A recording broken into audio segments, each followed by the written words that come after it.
और अभी तो रुको, क्लाइमैक्स अभी बाकी है। आज फिर जिस तरह अमेरिका बहादुर समझता है कि we are superior than everybody, मैं इस पे बिल्कुल, मैं बड़ा खुश हूं आज के इन्होंने 40 मिनट बुला के ग्लोरिया बर्बेनिया को 40 मिनट इन्होंने वहां पे रगड़ा दिया। मैं बड़ा खुश हूं इस बात पे। और ये दूसरी दफा, बल्कि 2 वाकयात हो चुके हैं, मैं बताना चाहूंगा। पहले जर्मनी ने इसके ऊपर कहा था, आप 9/11 के साथ कंपेयर कर लें कि 9/11 में जो एक मसला हुआ था उसमें डायरेक्टली किसके ऊपर इल्जाम लगाया था? पाकिस्तान के ऊपर इल्जाम लगाया गया। अब उसमें उन्होंने पाकिस्तान पे डायरेक्ट इल्जाम लगाया। अभी ये वाला वाकया उन्होंने कहा कि हमारे इंडियंस ने हमारी जान बचाई है। तो आप खुद देखें कि हम इस जगह कहाँ पे खड़े हैं, हमारा इमेज क्या है, उनका इमेज क्या है और उनका इमेज क्या है। अब कोई भी मुल्क जो है ना, वो इंडिया के खिलाफ बात करते हैं उससे पहले 100 दफा सोचता है। दुनिया हंस रही है भाई, क्या छापते हैं इंटरनेशनल मीडिया, क्या दिखाए, और आज आके सिर्फ ये रह जाता है हमारे पास और कोई खबर ही नहीं है दिखाने को। IMF हमने आज से सोचो, आज से कितना अर्सा पहले हम लोगों ने अपनी कोई अचीवमेंट की, कोई कामयाबी की वीडियो डाली थी। अब आपने IMF की बात की तो ठीक है। सऊदी अरब के साथ हमारे बहुत अच्छे ताल्लुकात से आज से 10 साल पहले, आज हमारे सऊदी अरब के साथ कैसे ताल्लुकात हैं? ठीक है, एक चाइना है और वो भी इसलिए कि वो CPEC हम बना रहे हैं। ठीक है, अब वो पता नहीं कब तक वो तकमील को पहुंचता है, लेकिन जब तक वो तकमील को पहुंचता है मुझे लगता है पूरी दुनिया में हम तनहा हो जाएंगे। ठीक हो गया, CPEC जो गेम चेंजर है वो तब होगा जब गेम ही खत्म हो जाएगी। शायद मेरे ख्याल है गेम ही खत्म हो जाएगी, क्योंकि पिछले 15-20 साल से तो सुन रहे हैं वो बन रहा है। अब वो पता नहीं कंप्लीशन उसकी कब तक होनी है, लेकिन जब तक उसकी कंप्लीशन होगी तो इंडिया के पास और बहुत सारे प्रोजेक्ट्स हैं। नहीं, वो तो उन्होंने ईरान पे ऑलरेडी, ईरान के साथ मिलकर चाबहार पोर्ट और बहुत से ऐसे काम ऑलरेडी वो कर चुके हैं। जीप लॉलीपॉप दे रहे हैं आवाम को यार। जैसे लॉलीपॉप है जी, हम हुकूमत में आएंगे, हम इंडिया पे हमला कर देंगे, हम हुकूमत में आएंगे, हम कश्मीर ले लेंगे। इनकी इंडिया पे हमला करने भी, ओए ये तो बांग्लादेश में नहीं कर सकते यार। ये जितना मर्जी जोर लगा ले, इंडिया क्या, इंडिया का मैं कहता हूँ एक आधा छोटा सा टुकड़ा भी नहीं लेगा। 2027 में इंडिया दुनिया की तीसरी बड़ी इकोनॉमी बनने जा रहा है, जापान और जर्मनी को पीछे छोड़कर। ओ भाई बन जाएगा, हमें पता बन जाएगा, इंडिया बन चुका। जय हिंद दोस्तों, इन दिनों पाकिस्तानी मीडिया में काफी खबर फैल रही है कि भारत ने अमेरिका को रगड़ दिया। बेसिकली अमेरिका ने एक कमेंट किया था कि केजरीवाल के साथ जो कर रहे हैं ये गलत हो रहा है। इसी तरह से जर्मनी ने भी कमेंट किया था कि केजरीवाल के साथ जो कुछ हो रहा है, ED ने उन्हें हिरासत में लिया है, ये गलत हो रहा है। और इसी के बिहाफ पे भारत ने लगभग आधा घंटा अमेरिका की उस रिप्रेजेंटेटिव मिसेस ग्लोरिया को बुलाकर ऐसा रगड़ा है। आगे चलकर अमेरिका कोई भी न्यूज छापने से पहले एक बार भारत का ये रुख जरूर याद रखेगा। इसी तरह से जर्मनी को भी भारत सरकार ने बहुत बुरी तरीके से लताड़ा है। इस मामले में पाकिस्तानी रिएक्शन क्या कहते हैं, आप जरूर इस वीडियो में देखिएगा। चैनल पर नए हैं, चैनल को सब्सक्राइब करना मत भूलिएगा। चीमा साहब, ये वेस्टर्न सिविलाइजेशन को पुरानी आते हैं, इनकी बीड़ी आते हैं पुरानी के समझना कि we are better than everybody, our system is working better than everybody else. पुरानी आते हैं इनकी खराब हैं। और दूसरा, मैं हमेशा ये कहता हूं कि भारत की इनको 8.4% ग्रोथ भी इनकी आंखों में इनको हजम नहीं हो रही है। दूसरी चीज ये, मैं इस पे बिल्कुल, मैं बड़ा खुश हूं आज के इन्होंने 40 मिनट बुला के ग्लोरिया बर्बेनिया को 40 मिनट इन्होंने वहां पे रगड़ा दिया। मैं बड़ा खुश हूं इस बात पे। और ये दूसरी दफा, बल्कि 2 वाकयात हो चुके हैं, मैं बताना चाहूंगा। पहले जर्मनी ने इसके ऊपर कहा था, और एक केजरीवाल के हवाले से 2 वाकयात हो चुके हैं जिस पे मुझे आप इजाजत दें, मैं बोलना चाहूंगा। एक तो इन्होंने जर्मनी ने केजरीवाल के ऊपर भी एक हफ्ता पहले कहा था, उनको भी डिमार्श किया गया है। उन्होंने कहा था कि हमारी ख्वाहिश है कि जुडिशियल सिस्टम वहां काम करे, हम वी आर वाचिंग इट और सारा कुछ। भाई how dare you tell that. और केजरी साहब के पास बेहतरीन वकील है, उनको हासिल हैं, जुडिशियल प्रोसेस अपना टाइम ले रहा है। और अगर वो करप्शन में इन्वॉल्व है, this is their internal matter, who you are to begin with to poke things. बल्कि खुद मैं समझता हूं कि उन्होंने उनके ऊपर, खुद जर्मनी के ऊपर एलिगेशन है कि राइट विंग पार्टी को बैन करने के चक्कर में फिर रहे हैं।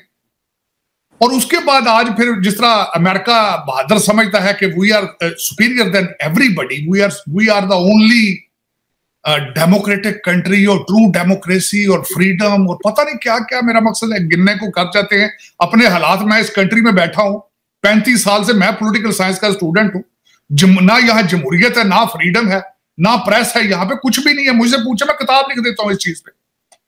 और चीमा साहब, मैं बड़ा खुश हूं कि इनको स्टेटमेंट देनी। इन्होंने आज से हफ्ता पहले वो मैथ्यू मिलर और ये व्हाइट हाउस की ब्रीफिंग होती है ना, इसमें कोई जवाब नहीं देते वो, बिल्कुल। मैं बड़ा ऑब्जर्व करता हूं इनको, हर चीज पॉलिटिकल करेक्टनेस के हवाले से जवाब देना, ये और वो। किरबी साहब एक टोपी ड्रामा है, इधर से उधर सब से। लेकिन उन्होंने इनके सिटीजन एक्ट के ऊपर पहले पिछले हफ्ते इन्होंने इतराज किया था, जिसको इंटरनली ही किसी तरीके से जवाब दिया, फिर then he went to the back foot.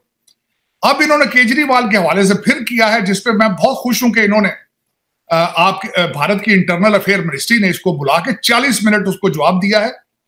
और खासकर जो मेरी इंफॉर्मेशन के हिसाब से 3 आगे से उन्होंने जवाब देने में 3 पॉइंट रखे गए कि आपके अंदर मुल्क के अंदर अबॉर्शन के हालात क्या है। दूसरा कहा गया है कि बच्चे बॉर्डर पे लाके आपने केजेस में रखे हैं। और तीसरा डोनाल्ड ट्रंप साहब के साथ आप क्या कर रहे हैं। अपने खुद देखो ना, जमहूरियत तुम्हारे अंदर किस तरह काम कर रही है। तुम्हारी पहले अनइलेक्टेड रूलिंग एलीट ने पहले डोनाल्ड ट्रंप को तो बैलेट से दूर रखने की कोशिश की है। अब आपकी वही अनइलेक्टेड रूलिंग एलीट जो है वो फाइनेंशियली उसको बैंकरप्ट करना चाहती है, डीमोरलाइज करना चाहती है कि ताकि इलेक्शन लड़ सके। आज मैं इसके ऊपर आपको और भी 2 चीजें बताना चाहूंगा।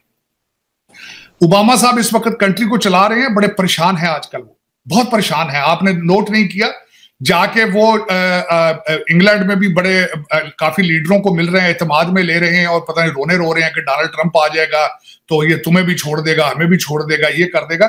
ये आज फॉक्स चैनल के ऊपर न्यूज थी। 1 हफ्ते में 2 दफा बाबा जी को मिले हैं वो बाइडेन साहब को, और सिर्फ उनको ये इन्होंने कहा है कि तुम्हारी कैंपेन ठीक नहीं चल रही है और डोनाल्ड ट्रंप जो है वो हर दीवार अमेरिका के अंदर लिखा हुआ है कि डोनाल्ड ट्रंप इज विनिंग। अब ये सारे इकट्ठे हो रहे हैं कि उसको किस तरह रोकना है। यहां तक सोची जा रही है कि प्लान बनाया जा रहा है डोनाल्ड ट्रंप को अरेस्ट करके जेल ले जाया जाए ताकि डीमोरलाइज होकर वो इलेक्शन से बैकआउट कर दे।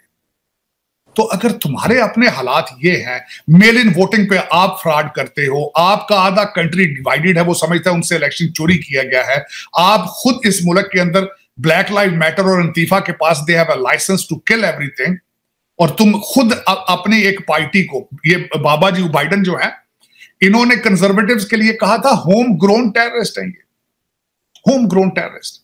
तुम्हारे अंदर खुद जमहूरी इख्तियार ये हो तो तुम, मेरा मकसद है तुम लोगों को जाके जमहूरियत सिखाते हो। How dare you do that. और मैं इस पे बिल्कुल मैं I was shocked and surprised, और मैं बिल्कुल खुश हूं कि इसके ऊपर सही जवाब दिया है उन्होंने, बल्कि मजीद जवाब देना चाहिए। दुनिया की इस वक्त गंदी तरीन जो इस वक्त जंग है उसको सपोर्ट कर रहे हो फाइनेंशियली भी और आर्मामेंट के साथ, और दुनिया देख नहीं रही कि व्हाट आर यू डूइंग। आप दुनिया पे कितना ब्राइब आप करते हो, टर्की को, इजिप्ट को, पाकिस्तान को, और वहां पे एंटी, हमारे मुर्शिद पाक ने 55 जलसे सिर्फ एंटी अमेरिकन सेंटीमेंट पे किए हैं सारे, जिसके जो आपके सारा पाकिस्तान तो आपके पैसों से चल रहा है जब से रशिया अफगानिस्तान में आया, लेकिन आपको पता नहीं है कि दुनिया आपके खिलाफ कितनी क्यों खिलाफ है, इसी वजह से खिलाफ। तो दोस्तों, आपने ये वीडियो देखी और आपको आइडिया लग गया होगा कि पाकिस्तानी बहुत खुश है। खुश इस बात से है कि अमेरिका, जो कि अपने आप को बहादुर कहता था, जो कि अपने आप को एक डिक्टेटर की तरह प्रेजेंट करता था, जिस किसी पे सेंसस लगाना चाहे वो सेंसस लगा देता था। आपने देखा रशिया यूक्रेन के टाइम पे उसने रशिया पर किस तरह से सेंसस लगाए।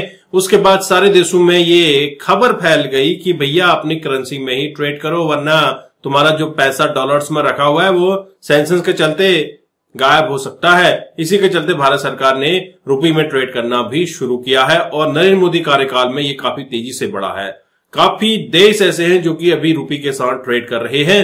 वहीं जब बात आई कि केजरीवाल पे, तो केजरीवाल पे कमेंट करना अमेरिकन लेडी को काफी भारी पड़ गया और इसे बुलाकर काफी सुनाया गया है कि तुम्हारा इससे कोई लेना देना नहीं है, ये हमारा इंटरनल अफेयर है और डोमेस्टिक अफेयर में आपको कोई भी रुचि लेने की आवश्यकता नहीं है। आप अपना काम देखें, हम अपना काम देखेंगे। इसी तरह से जर्मनी को भी लताड़ा गया है कि भैया तुम केजरीवाल नहीं हो, या फिर केजरीवाल के भाई नहीं हो, या फिर आप भारत के कोई ऐसे स्टेट से बिलोंग नहीं करते हो जो कि केजरीवाल को डिफेंड करे, और आपका केजरीवाल के तरफ कोई भी रुख या हमारे डोमेस्टिक जो पॉलिटिक्स है या फिर डोमेस्टिक जो अफेयर्स हैं उस पे आपका कोई भी जोर जबरदस्ती नहीं चलने वाला है। और इसको देखते हुए पाकिस्तानी रिएक्शन में आपने देखा काफी खुशी जाहिर हुई है कि भारत जो कि पाकिस्तान का बाप है वह अमेरिका का भी बाप बन रहा है। आपको ये वीडियो कैसी लगी जरूर कमेंट कीजिएगा। चैनल पर नए हैं, चैनल को भी सब्सक्राइब करें। मैं आपको मिलता हूं नेक्स्ट वीडियो में, तब तक के लिए थैंक यू। जय हिंद, जय भारत।